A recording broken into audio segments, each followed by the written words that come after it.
Volvemos de la pausa y vamos a tener hoy día de invitado a Bruno Rivas Frías con su novela El homónimo.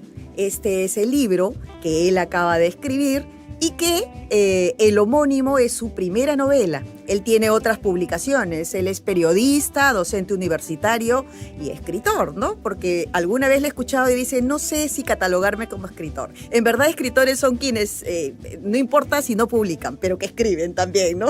Entonces, bienvenido, Bruno. Muchas gracias, Manuela, por la invitación. Te quería preguntar primero esa relación que tiene el periodismo con la literatura. La mayoría de periodistas, no la mayoría, pero muchos han publicado. ¿Qué relación, qué le enamora al periodista de este mundo literario? Bueno, desde mi punto de vista creo que tiene que ver también con que muchos periodistas somos literatos frustrados, ¿no? Somos personas que queríamos escribir, que nos gustaba leer, ¿no? En mi caso, por ejemplo, cuando era pequeño me gustaba mucho Vargas Llosa, me gustaba mucho Ribeiro, Agatha Christie, Edgar Allan Poe, ¿no? Y tenía siempre ese deseo de escribir, pero también al mismo tiempo ese miedo de, bueno, y si me dedico a escribir, ¿de qué voy a vivir, ¿no? Entonces es la oportunidad de buscar alternativas y lo que yo encontré fue el periodismo impreso, el periodismo escrito. Y bueno, como tú también bien sabes, cuando uno se mete al periodismo escrito, ya el tiempo se achica y la literatura queda ahí siempre como un bichito, y ya cuando tenemos el tiempo, nos armamos de valor, por fin sacamos algo, ¿no? El homónimo, que es el libro que tengo en este momento en mis manos, ha nacido... ¿Cuándo ha nacido el homónimo? Y si tú sabías que se iba a llamar el homónimo desde el inicio, desde cuando escribiste. Hay escritores que suelen saber el nombre desde que inician la escritura, ¿no? Hay otros que lo encuentran en el camino, tanto en novelas como cuando recopilan cuentos, hay una antología de cuentos o lo que fuere. ¿Cómo nace el homónimo? En realidad es una larga historia, ya que esta novela de más de 150 páginas en realidad empezó como un cuento de dos carillas de Word que yo escribí en Estudios Generales Letras. Estoy hablando del 99 más o menos. Pero es un cuento que yo dejé en mi gaveta durante bastantes años, un par de décadas, ¿no? Y de repente, cuando yo tenía ese bichito, como te decía, de hacer algo con literatura, llevé un máster de escritura creativa en 2019 y en medio de la pandemia, ¿no? Tenía yo la tarea de presentar algún tipo de publicación, ya sea novela, cuentos, y me acordé, ¿no?, de que tenía ese cuentito ahí. La pandemia ha rendido frutos, ¿no? Sí. Con muchos escritores, con muchos periodistas que se han abocado a la escritura durante ese tiempo. Esa va a ser una parte de nuestra conversa también, pero continúo. Sí, bueno, entonces en 2020 se me vino a la memoria ese cuento que yo tenía, y además uno de los cursos había tenido que ver algo de la escritura desde el yo. Este libro no es autoficción, no es el homónimo, el Bruno Rivas que aparece en el libro no soy yo, pero tiene muchas cosas de mí, ¿no? Y se me ocurrió ponerle mi nombre, sí, ¿no? Y ubicarlo dentro de experiencias similares a las que yo había vivido en el medio periodístico. Más de uno tiene que pensará que como se llama también el personaje principal, Bruno Rivas, es que es toda tu vida, ¿no? Son capítulos pequeños, interesantes, en verdad lo he leído muy rápido. Me ha conectado un capítulo con el otro de manera muy rápida, no sé si porque yo también vengo del mundo periodístico, pero creo que da a entender ese mundo tan complicado que es el periodismo. Como por ejemplo, en uno de los párrafos hablas de cuán difícil fue que dejaras a tu novia el día de su cumpleaños porque te llamaban del diario. Y en verdad nos ha pasado a más de uno en el periodismo, pero y algunos dicen, no, eres un workaholic, y no necesariamente, en realidad tienes que saber qué es la pasión periodística. ¿Qué es la pasión periodística para ti? Bueno, la pasión periodística, eso es lo que tú dices, ¿no? Donde yo, por ejemplo, que trabajé más de 10 años en un periódico, trabajé domingos esos 10 años, ¿no? Más de 10 años. Todos los domingos de esa época laboral los trabajé, y la verdad era tanta la pasión, las ganas de estar allí metido en la noticia que no lo sentía, ¿no? Pero al mismo tiempo, como tú indicas muy bien, eso trae consecuencias, ¿no? Generalmente las parejas de los periodistas suelen ser periodistas porque no hay otros que nos aguanten, ¿no? Pero sí, es una pasión yo particularmente que hice mucho periodismo internacional, me encantaba viajar, me encantaba poder conocer otras culturas, poder entender otras maneras de ver el mundo. El libro habla de algunos de esos viajes y me ha remontado, de hecho, a años anteriores, para quienes son ochenteros como nosotros, de repente también, por ejemplo, en la cobertura de las Torres Gemelas, no sé, de repente la muerte de Fidel Castro, de alguien importante, en todas has estado, si es que es como dice el libro. Esa era tu tarea y hablas de una Catalina, que creo saber quién es. ¿Ella existe? ¿Ha existido? Porque está en el libro, una de las Catalinas, y tiene que ver con alguien que había sido importante para ti en el aprendizaje de la carrera. Sí, bueno, como para empezar, este Bruno Rivas que aparece en el libro no soy yo diría que tuvo una vida mucho más interesante que la mía, una mejor carrera, ya que como se puede leer en el libro, él recibe, ¿no?, la misión de asumir un papel de jefe de redacción, al cual no llegué a estar. Pero bueno, pero sí hay personajes que se inspiran en personajes que yo he conocido en el mundo periodístico, y esa Catalina fue mi mentora, Virginia Rosas, ¿no?, que falleció lamentablemente durante la pandemia. No, iba a spoilear, lo siento, pero que lea, quien quiere que lea, tiene que comprar el homónimo. ¿Cuál es tu proceso de escritura? Los escritores tienen diversas maneras, algunos de frente a la computadora, otros no. ¿Cuál es tu proceso? ¿Cómo escribe Bruno Rivas? Yo soy mucho de enfrentarme a la computadora, ¿no? Hubo un tiempo donde escribía a mano, pero de repente me di cuenta de que no me ayudaba mucho, ¿no? Así que de frente me voy a la computadora, intento escribir todo lo que se me venga a la cabeza primero, ¿no? Y después pasar un proceso de edición personal antes de darles mis escritos a que lo lean amigos y después a que pasen por editores. Intento también buscar mis horarios, ¿no? Generalmente yo suelo escribir de noche, ¿no? Cuando nadie me interrumpe, ¿no? ¿Diario? No tanto como diario, sino que tengo rachas, ¿no? Por ejemplo, este libro, como te comentaba, se escribió la mayor parte durante la pandemia y fueron 2 o 3 meses donde escribía casi todos los días, ¿no? Pero de ahí también tengo pausas, ¿no? ¿Cómo describirías tú tu proceso literario? Por ejemplo, para mí es picar piedra. Es como picar piedra. Para ti, en una frase, ¿qué sería? Sí, como te decía, es el tema. Yo, por ejemplo, te puedo escribir una página, ¿no?, de corrido, pero de ahí tengo que regresar a mirar oración por oración, ¿no?, palabra por palabra, leerlo en voz alta, ¿no?, convencerme de que lo que está escrito además es verosímil, de que funciona, ¿no? Sí, es efectivamente como una labor de escultura, ¿no? Picar piedra, escultura, parecido, creo que lo vemos parecido. Sí, porque en realidad mientras... De hecho, escribes de temas que te interesen, porque como vas a corregir como 100 veces y vas a revisar el texto, yo no me lo creía hasta que en verdad uno comienza su proceso y corriges, y corriges, y corriges. Imagínate leer 100 veces algo que no te gusta. Entonces, de hecho, que es por eso que has escrito sobre este tema. ¿Este libro es un cuestionamiento al oficio periodístico?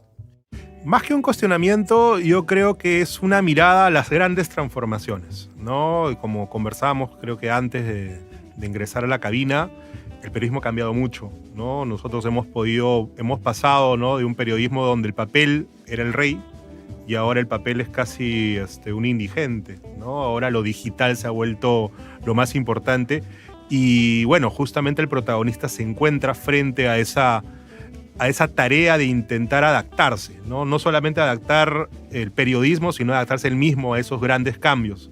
Entonces, y creo que los periodistas de mi generación y los que han venido antes que yo, vivimos de ese cuestionamiento, ¿no? De qué tan importantes hoy en día son las redes sociales, si se está perdiendo el rigor, la importancia de estar en el lugar. Son cosas que nos hacen cuestionarnos y efectivamente es para, más que un cuestionamiento del periodismo, es para que nos pongamos a pensar a dónde está yendo el periodismo. Para quienes recién se unen, buenas noches. Estamos hablando del libro El homónimo de Bruno Rivas Frías. Él está aquí con nosotros contándonos un poco de su proceso literario. Él es periodista, como habíamos dicho al inicio, y quisiera preguntarte acerca de qué hacemos con tanta información. ¿Tú crees que se está canalizando bien esa información? He leído un poco aquí, pero yo me resisto todavía a que la información solo se dé mediante el TikTok y que tenga ese grado de importancia inclusive en las agencias comunicacionales. Sí, ¿no? Es un tema, creo que al que uno tiene que adaptarse también, ¿no? Yo, como te decía, trabajé muchos años en periodismo internacional y eso me llevaba a estar casi todos los días pendiente de las agencias de noticias y me llegaba una cantidad de información, pero era información de calidad, ¿no? En el sentido de que te llegaban los cables de Reuters, de DPA, de análisis, de diferentes fenómenos, y ahora más bien todo se reduce, ¿no?, a un video de TikTok, como dices, de 2 minutos, de 3 minutos, con muy poca profundidad, ¿no? Entonces, quizás nosotros y nosotras los periodistas tenemos que ver cómo sacarle provecho a esos 3 minutos, ¿no? Cómo transformar eso de repente en realmente información profunda. Que sea reflexionado, que sea debatido, que sea discutido, que sea corroborado la fuente, ¿no? Sobre todo, eso que me enseñaban a mí en la universidad, rajatabla, ¿no? Ahora, en verdad, no quiero decir que todos hagan lo mismo, pero esta sobreinformación asusta un poco, hay que saber canalizarla, ¿no? Claro, creo que el gran peligro es la inmediatez, ¿no? La inmediatez es lo que está dañando mucho al periodismo en el sentido de que estamos perdiendo credibilidad, ¿no? Porque estamos apurados porque salga primero en nuestra web o porque salga primero en las redes sociales y no estamos dándonos el trabajo de terminar de corroborar, ¿no? Creo que ese sí es el gran problema que tenemos ahora. Si bien es cierto, el homónimo dices que es ficción, ¿cuánto de realidad tiene de la vida de Bruno Rivas? Nos has explicado un poco acerca del trabajo periodístico, pero no necesariamente del entorno que vivía. ¿Por qué el homónimo? Me extraña tanto que alguien... Bueno, hay otras novelas, hay cuentos también al respecto, pero el tema es rico, ¿no? Como para aprovecharlo. ¿Qué hay de Bruno Rivas, que está sentado al lado mío ahora en este libro? Bueno, yo creo que lo que más hay de Bruno Rivas son mis obsesiones, ¿no? Como tú bien lo señalas, el tema del doble es un tema recurrente, ¿no? Nuevamente regreso a Ribeiro, ¿no? Y su famoso cuento Doblaje es un cuento que yo leí de niño y me quedé así, tendría un doble en las antípodas, ¿no? Y después Poe también tiene un cuento sobre un doble que se llama William Wilson, la novela de Dostoyevsky, El doble. Después hay una novela de Saramago, El hombre duplicado.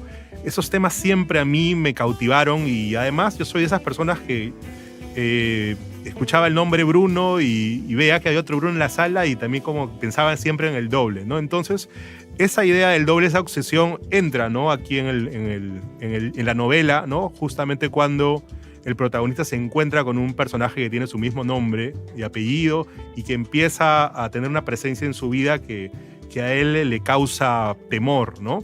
Entonces, bueno, y la otra gran obsesión que aparece en el libro es obviamente el periodismo, ¿no?, del que estamos hablando. Yo, si bien ya mi trabajo a tiempo completo no es el periodismo, sigue siendo mi gran pasión, sigue siendo algo con el cual me siento siempre ligado y bueno, lo hago ahora más que nada desde la docencia universitaria, pero es un mundo realmente, como dices, apasionante, ¿no? ¿Qué le dirías a los periodistas que tienen el sueño de escribir? Hay muchos en la lista. Bueno, nuevamente, no se demoren tanto como yo, que tuve que esperar los 40 años para publicar mi primera novela de ficción. Si tienen un cuento, si tienen, o incluso si tienen, digamos, crónicas que quieran publicar, háganlo lo más pronto posible. La vida es corta, no hay que esperar una pandemia para cumplir el sueño, creo. Tú que eres docente universitario, a tus alumnos de periodismo, ¿cómo es que haces esa relación con la literatura? Porque también soy docente universitaria y a mis alumnos les digo a veces que para hacer inclusive en la parte comunicacional, en las estrategias, necesitas hacer una investigación, pero que muchas de las obras literarias te dicen inclusive qué hacer, ¿no? Te marcan el camino en la parte de investigación. Si hablamos de Ribeiro, por ejemplo, ¿no?, Los gallinazos sin plumas. Si hablamos de algunos relatos de la ciudad de Lima, por ejemplo, también podemos ver el terreno, quiénes son, quiénes lo habitan, quiénes están en la parte marginal, quiénes son los ricos, quiénes son los pobres. Mira, tantos temas que te puede dar. Eso particularmente siempre les digo, ¿no? Porque dice, hay muchos, entre ellos congresistas, que han dicho también que la literatura no sirve para nada, pero sino cómo tienes un pensamiento crítico, cómo nosotros hacemos un pensamiento crítico si no tenemos acceso a los libros, acceso a nosotros mismos sacar nuestras propias conclusiones mirando otras vidas, otros mundos, ¿no? Sí, bueno, yo tengo la suerte de dictar un curso en la UPC que se llama Periodismo Literario, donde ellos tienen que salir con un libro, ¿no? Entonces, es una gran aventura, ¿no? Que primero puedan encontrar ellos el tema del cual puedan redactar, ¿no? Siempre buscarlos, guiarlos desde ese sentido y hacerlos leer, ¿no? Que es lo que también hago en otros cursos que, por ejemplo, dicto en la Católica. Uno cree que las nuevas generaciones están separados de la lectura, que no quieren saber nada de eso, y nada que ver. Cuando uno los incentiva a leer una novela, a leer un libro, te lo terminan agradeciendo, ¿no? Es algo que creo que el incentivo a la lectura se ha reducido, y eso ha llevado a que justamente los chicos terminen derivando al TikTok, ¿no? O solamente ver Netflix. Pero cuando se encuentran con novelas, con propuestas, con textos que les jalan, terminan enganchándose. Por eso es que el espíritu de este programa Entre Libros es promover la lectura y también promover el pensamiento crítico, ¿no? Para que las personas que leen, algunos los podemos invitar, inclusive escuchándote. Hay más de uno que dice, pues, voy a leer, y es de repente el inicio de un camino para la lectura, ¿no? Entonces, por eso es que hacemos estos programas en Radio Nacional del Perú. ¿Por qué escribes, Bruno? Escribo porque creo que es la mejor forma que siempre he tenido de expresarme, ¿no? Yo, como te decía, desde muy pequeño yo fui parte de una familia de lectores, ¿no? Tenía una abuela que tenía una colección completa de los libros de Agatha Christie, luego derivó a Stephen King, y siempre la vi leyendo. Mis papás siempre me incentivaron a la lectura, ¿no? Entonces, eso me empujó a, por ejemplo, leer las memorias de Vargas Llosa y decir, yo también quiero ser escritor, ¿no? Yo también quiero escribir, ¿no? Es mi forma de liberarme desde todo tipo de texto, ¿no? Desde crónicas, que yo escribo crónicas deportivas o ensayos académicos y ficción, ¿no? Siempre me gustó, por ejemplo, escribir cuentos. Tengo ahí cuentos escondidos, ¿no? Que no sé si algún día publicaré. Recopílalos, sí, para tu antología. Así es. Una pregunta acerca del hermano muerto que aparece en Sueños, en el homónimo. A mí se me hizo un nudo a la garganta. ¿Es cierto? No. Es parte de la ficción. Sí, es parte de la ficción. Sí, a mí se me hizo un nudo en la garganta, pero quería preguntarte por eso. En la novela brindas datos de noticias internacionales. ¿Tu mundo periodístico siempre ha tenido relación con las noticias internacionales o has hecho también calle en Lima? Mira, en Perú, ¿no? Yo estudié periodismo también con la idea de ser periodista deportivo, ¿no? Ese era mi anhelo cuando yo era universitario. Pero como tú sabes, ¿no? Cuando uno entra a un medio de comunicación, uno no va, ¿no? A donde quiere, sino a donde se puede, ¿no? Y me mandaron a la sección internacional, lo cual para mí es algo que hasta el día de hoy agradezco porque me permitió conocer, ¿no? La amplitud del mundo. Pero también hice periodismo de locales, estuve 1 año y medio en la sección locales del Diario del Comercio, y después de eso, después de salir del diario, he logrado hacer periodismo deportivo en blogs, en una revista, el año pasado, la revista Sudor. Qué importante es hacer calle, ¿no? Qué importante es estar en la calle, te alimenta muchísimo, inclusive para la escritura, ¿no? A veces te queda alguna imagen en la mente y uno la anota y dice, algún día voy a escribir sobre ese tema, porque son temas tan crudos a veces los que tú miras también, temas de diversa índole, obviamente, ¿no? A mí me interesan mucho esos del mundo marginal, en verdad. Creo saber quién es el personaje de Diana Riva Agüero. Creo saberlo, no tienes que decirlo, pero para quienes, voy a repetir, el libro es el homónimo de Bruno Rivas Frías, él nos está acompañando ahora. Está con el sello Mediática de Estación La Cultura. ¿Ya? Entonces, ¿dónde podemos encontrarlo? ¿Dónde podemos encontrar el libro? Se encuentra en librerías como Librería Communitas, Librería El Virrey, Librería La Rebelde, lo pueden encontrar también en la librería de la PUC y también lo pueden comprar a través de la página web de Estación La Cultura, que es la editorial que lo ha publicado, y está ahorita también en la Feria del Libro Ricardo Palma. En la novela, retomo la novela, pero es importante decir dónde lo podemos comprar. Es una novela bastante interesante, es tu primera novela, esperamos a que hagas tu libro de cuentos, pero que en la novela también hablas del paso del tiempo, de cómo ha sido la educación durante el tiempo en nuestro país, ¿no? El alumno irrespetuoso, dice Stausen, ¿no?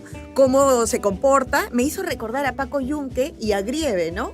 A Grieve, ¿por qué? Porque el niño llegaba tarde y hacía todo lo que quería, pero como su padre tenía dinero y tenía apellido, buen apellido, entre comillas, y hablas ahí un poco de los apellidos compuestos.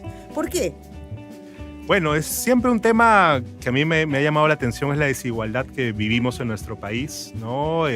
Así como te indicaba, uno de los primeros autores que yo leí con pasión fue Julio Ramón Ribeiro, ¿no? Entonces también hay un poquito allí de homenaje, ¿no? a estos autores que trabajaron el tema urbano, ¿no? Recogiendo también las taras de nuestro país, ¿no? Y es por eso esa idea también de reconocer o mostrar, ¿no? La diferencia social, la importancia, como tú dices, del apellido compuesto quizás en algunas empresas, ¿no? Ya. ¿Y cómo acercamos la lectura hacia la gente? ¿Qué tienes en mente? Hay personas que me han dicho, sí, a mí me encantaría tener un puesto, una librería rodante. No sé, no debería quedar en sueños, ¿no? De repente lo podemos hacer. ¿Cómo acercamos la lectura a la gente? Ahora que hay redes sociales también se puede hacer, ¿no? Hay más de uno que se adapta a través de estos medios, ¿no? Con comentarios y todo acerca de libros. Yo creo que es muy importante empezar desde casa, ¿no? Como les comentaba, yo me volví fanático de la lectura porque tenía una abuela que leía de todo, que hacía el geniograma, ¿no? Tuve unos padres que siempre me incentivaron, ¿no? Que en Navidad me regalaban libros, ¿no? Que como premio me regalaban selecciones de cuentos, antologías de cuentos, y así de a poquitos yo me empecé a meter, ¿no? Entonces, está bien regalar juguetes, ¿no? Pero ¿por qué no también regalar un libro? ¿No? Sí, hay que ahora que estamos cerca de la Navidad, yo creo que se podría hacer perfectamente como regalo un libro. Los invitas en realidad a leer. ¿Qué experiencias positivas te ha traído en la novela? Uy, he tenido la suerte de que las personas que las han leído me han dado comentarios como el tuyo, que les ha gustado la novela, ¿no? Que la han leído rápidamente, ¿no? Y eso creo que para un escritor novel como yo, de ficción, es realmente una gran alegría, ¿no? Saber que el libro está teniendo una gran acogida, ¿no? Y que lo puedo, y que lo estén recomendando, ¿no? Es un gran aliciente para sacar otro. 3 libros favoritos, Bruno. Uy, me agarras siempre. Bueno, te diría El túnel de Ernesto Sábato es mi libro favorito. Narraciones extraordinarias de Edgar Allan Poe. Y La tía Julia y el escribidor de Mario Vargas Llosa. Todos estos ya los has leído cuando eras niño, cuando eras grande, ¿cuándo? Cuéntanos. Efectivamente, ¿no? Los primeros libros es esa antología de la palabra El Mudo, ¿no? Que lo leí en el colegio y hasta el día de hoy lo tengo por ahí. Justamente este año me compré los 2 volúmenes para recordar, ¿no? Después, Edgar Allan Poe fue un libro que me regalaron de adolescente, o más de puber, ¿no? 12 años. Y claro, y a Vargas Llosa, como te decía, lo conocí terminando el colegio y también me marcó. Muchas gracias, Bruno, por haber estado aquí. Hemos conversado acerca del homónimo de Bruno Rivas Frías, quien en verdad nos ha dado una extraordinaria entrevista. A mí me queda agradecerles y darles las buenas noches el día de hoy. Ya saben, mi nombre es Magnolia Pinedo, yo estoy en esta nueva temporada de Entre Libros en Radio Nacional del Perú, pero con ese mismo espíritu, repito, de promover la lectura y promover también el pensamiento crítico. Entonces nos vemos el próximo domingo. Ha sido un gusto estar con ustedes aquí en Radio Nacional del Perú.